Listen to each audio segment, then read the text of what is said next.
Pagbasa mula sa mga gawa ng mga apostol. Mga kapatid ko mula sa lahi ni Abraham at mga taong may takot sa Diyos, tayo ang pinadalhan ng balitang ito tungkol sa kaligtasan. Hindi nakilala ng mga taga-Jerusalem at ng kanilang mga pinuno na si Jesus ang tagapagligtas. Hindi rin nila naunawaan ang mga pahayag ng mga propeta na binabasa nila tuwing araw ng pamamahinga.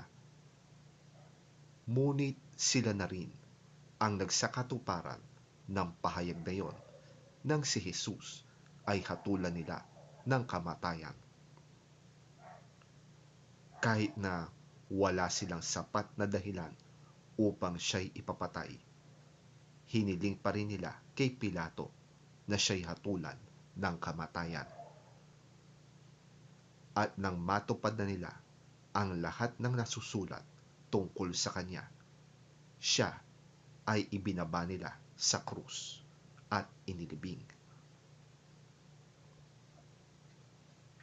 Subalit, siya'y muling binuhay ng Diyos, at sa loob ng maraming araw, siya ay nagpakita sa mga sumama sa kanya sa Jerusalem mula sa Galilea. Ngayon, sila ang mga saksi niya sa mga Israelita. Ngayon ay dala namin sa inyo ang magandang balita na ang pangako ng Diyos sa ating mga ninuno ay tinupad na sa atin na kanilang mga anak nang muli niyang buhayin si Jesus. Ito ang nakasulat sa 2 awit. Ikaw ang aking anak, mula ngayon ako na ang iyong ama.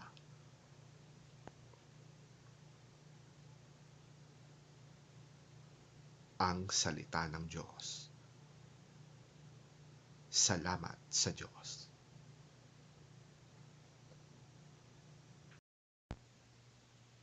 Ang mabuting balita ng Panginoon ayon kay San Juan.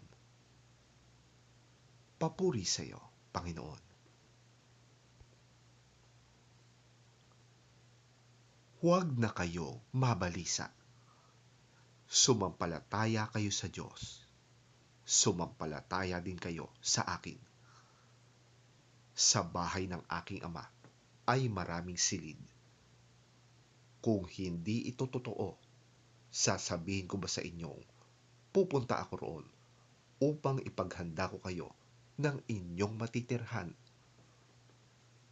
At kapag naipaghanda ko na kayo ng matitirhan, ako'y babalik at isasama ko kayo upang kayo'y makapiling ko kung saan ako naroroon. At alam na ninyo ang daan papunta sa pupuntahan ko.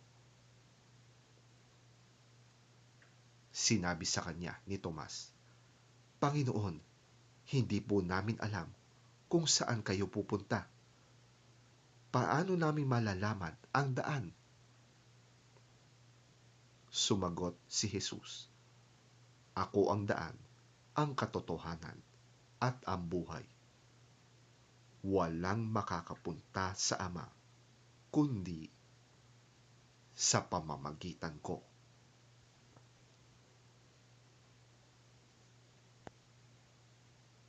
Ang mabuting balita ng ating Panginoon.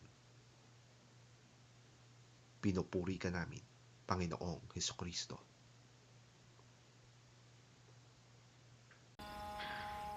Do not be worried and upset. Believe in God, and believe also in me. There are many rooms in my Father's house, and I am going to prepare a place for you.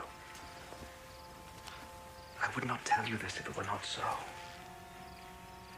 And after I go and prepare a place for you, I will come back and take you to myself, so that you will be where I am. You know the way that leads to the place where I am going. Lord, We do not know where you are going, so how can we know the way to get there? I am the way, the truth, and the life. No one goes to the Father except by me.